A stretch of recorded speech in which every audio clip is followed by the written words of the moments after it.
اردو اور ہندی جاننے والے بھائی تشریف رکھیں، ہم خطبے کا ایک ترجمہ بیان کریں گے انشاءاللہ۔ نحمده ونصلي على رسوله الكريم، اما بعد، اعوذ بالله من الشيطان الرجيم، بسم الله الرحمن الرحيم۔ الحمدللہ حج کے دن آ گئے، اور یہ حج اللہ کی طرف سے جو اسلام کے 5 ارکان ہیں اس میں سے 5واں رکن ہے، اور اس کی خوبصورتی یہ ہے کہ اس میں اسلام کے باقی کے 4 ارکان آ کے جمع ہو جاتے ہیں، اس کی حکمتیں، ان کے اجر و ثواب، یہ سب حج کی عبادت کے اندر داخل ہیں۔ اسلام کا پہلا رکن جس کو شہادتین کہا گیا، 2 باتوں کی گواہی دینا، ایک تو اللہ کی وحدانیت کی کہ اللہ ہی رب ہے، اور یہ کہ محمد صلی اللہ علیہ وسلم اس کے رسول ہیں، اور یہی بات، یہ کلمہ، یہ کہنا انسان کو اسلام کے دائرے میں داخل کرتا ہے۔ اور اس بات کے کہنے کا مطلب یہ ہے کہ انسان اللہ کے سوا ہر دوسرے کوئی بھی جو پرسنالٹی جو بھی اس بات کا کلیم کرتے ہیں الوہیت کا، تو ہم اس کا انکار کرتے ہیں، ہم کہتے ہیں لا الہ، کوئی الہ نہیں ہے الا اللہ، سوائے اللہ کے، تو صرف اللہ تعالیٰ کی ہی عبادت ہم نے کرنی ہے۔ اور حج کی بنیاد بھی اسی توحید پہ قائم ہے، کیونکہ اللہ تعالیٰ نے اپنے خلیل حضرت ابراہیم علیہ السلام کو بیت اللہ کی جگہ دکھاتے وقت شرک سے منع فرمایا، اور بیت اللہ کی تعمیر کا اور اس کی تطہیر کا، اس کی صفائی کا حکم دیا، تاکہ وہ خالص اللہ کی عبادت اور توحید کا مرکز بنے۔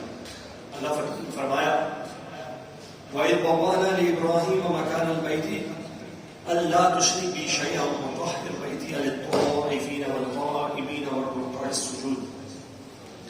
اور جب ہم نے ابراہیم کے لیے بیت اللہ کی جگہ مقرر کر دی کہ میرے ساتھ کسی کو شریک نہ ٹھہرانا، اور میرے گھر کو طواف کرنے والوں، قیام کرنے والوں اور رکوع و سجود کرنے والوں کے لیے پاک رکھنا،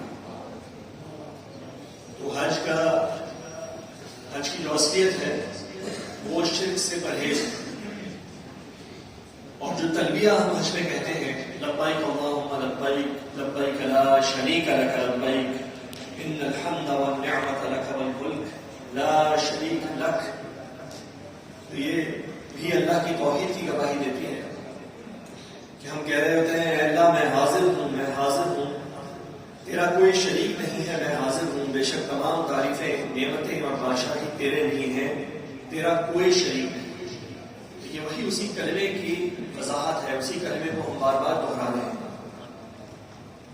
یہ حج کا جو رکن ہے، اس کا پہلے رکن سے یعنی کہ توحید کے ساتھ اور شہادت کے ساتھ حج کا تعلق ہے۔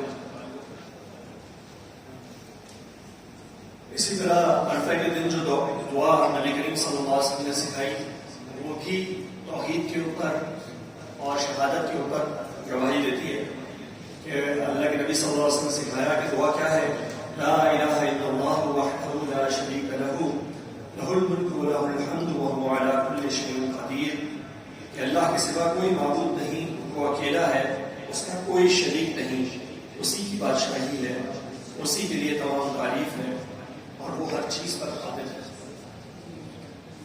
اسی طرح اسلام کا دوسرا رکن وہ نماز ہے، اور یہ ہر عاقل و بالغ مرد کے اوپر، انسان کے اوپر فرض ہے۔ اور حج کے دوران بھی حالانکہ بہت سارے مراحل سے انسان گزرتا ہے، لیکن اس کے اندر نماز کی پابندی کرتا ہے۔ ہاں، کہیں نماز قصر ہو جاتی ہے، کہیں نمازیں ملانے کا حکم ہے، جیسے عرفہ کے میدان میں انسان ظہر اور عصر کی نماز کو ملاتا ہے، اس طرح مزدلفہ میں مغرب اور عشاء کی نماز کو ملاتا ہے، اس طرح مختلف اوقات میں نمازوں کو قصر کر کے پڑھتا ہے، لیکن وہ نمازوں پر قائم رہتا ہے۔ یہ نماز ایسی عبادت ہے جس کی کسی حال میں بھی جس سے چھوٹ نہیں ہے انسان کو۔ وہ اگر بیمار ہے تو بیٹھ کے پڑھ لے، بہت زیادہ شخص بیمار ہے تو لیٹ کے پڑھ لے، لیکن وہ ہر حال میں نماز پڑھتا ہے۔ اور حج میں بھی ہم بار بار نماز پڑھ کے اللہ تعالیٰ سے ہمارا جو عہد ہے اس کو ہم تازہ کرتے ہیں۔ تیسرا رکن اسلام کا زکوٰۃ ہے، اور زکوٰۃ کے متعلق اللہ تعالیٰ نے فرمایا کہ خذ من اموالہم صدقۃ تطہرھم وتزکیہم بہا، کہ آپ ان کے مالوں میں سے صدقہ دیجیے جس کے ذریعے سے آپ انہیں پاک کریں گے اور ان کا تزکیہ کریں گے۔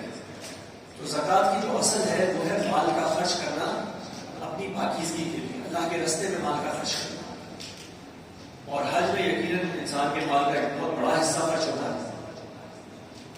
تو اور وہ ہم صرف اللہ سبحانہ و تعالیٰ کی رضا کے لیے، اس کی خوشنودی کے لیے خرچ کرتے ہیں. تو جو زکوٰۃ کی حکمت ہے کہ انسان کے دل سے مال کی محبت نکل جائے اور وہ اللہ کے راستے میں اپنے مال کو لگانے والا بن جائے، تو حج کے ذریعے سے ہمیں وہ حکمت بھی حاصل ہوتی ہے.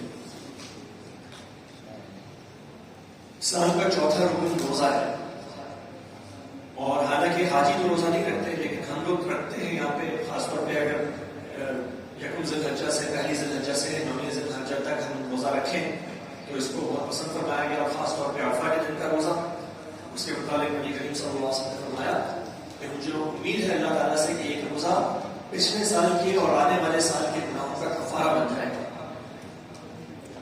لیکن روزے کی بھی جو اصل حکمت ہے وہ ہے صبر.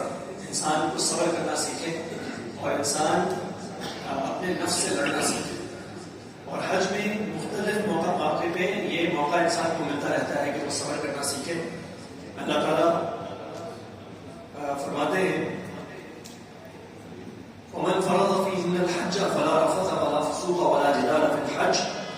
تو بس جو ایک شخص ان مہینوں میں حج کو لازم کر لے مطلب وہ حج کرنے نکل پڑے اور حج لازم ہو گیا، اس نے احرام باندھ دیا اس کا.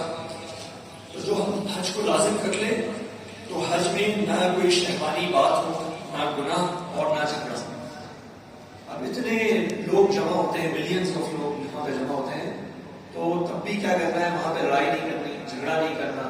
آپ اپنے گھر سے باہر ہیں، آپ تکلیف میں بھی ہیں، پریشانی میں بھی ہیں، موسم بھی سخت ہے، لیکن اس کے باوجود صبر کے ساتھ کام لینا ہے. اور یہ اللہ تعالیٰ نے اس کو حج کا اصل قرار دیا. نبی کریم صلی اللہ علیہ وسلم نے فرمایا کہ روزہ ڈھال ہے، جب تم میں سے کسی کے روزے کا دن ہو تو نہ وہ فحش بات کرے اور نہ شور اور جھگڑا کرے. تو یہ بالکل وہی بات ہے جو اللہ تعالیٰ نے حج کے متعلق فرمائی، نبی کریم صلی اللہ علیہ وسلم نے روزے کے متعلق فرمائی. تو ان دونوں کی حکمت کیا ہے؟ حکمت ہے انسان صبر کرنا سیکھے، اپنے نفس سے لڑنا سیکھے.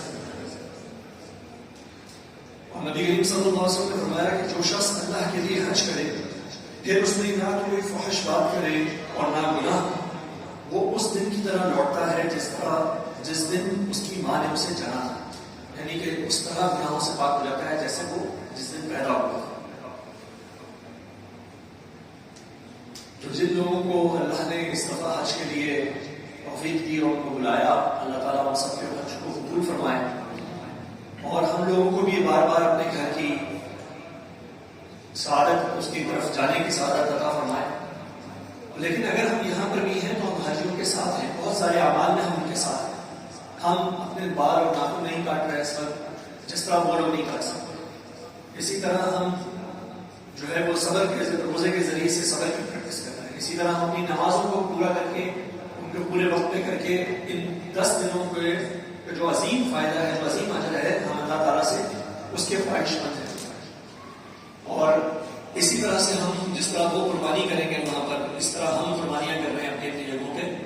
تو اللہ تعالیٰ سے دعا یہ ہے کہ اللہ تعالیٰ ہمیں حج کی بھی توفیق عطا فرمائے، لیکن اس سے زیادہ یہ کہ اللہ تعالیٰ ہمیں اپنا بندہ بننے کی توفیق عطا فرمائے. ہمیں اپنے سوا کسی کی عبادت، کسی کا خوف، کسی سے دعا، کسی سے لالچ سے روک دے. ہم لا الہ الا اللہ کہنے والے لوگوں میں سے ہوں تو پھر ہمیں دنیا کی پرواہ نہ ہو، ہمیں اللہ تعالیٰ کی عبودیت کی پرواہ ہو، ہم اسی کی عبادت کریں. اور جتنے نیک احکام اس نے ہمیں دیے ہوئے ہیں ہم ان سب کو پورا کر کے اللہ تعالیٰ کے پسندیدہ بندوں میں شامل ہو جائیں. آمین یا رب العالمین. فجزاکم اللہ خیرا.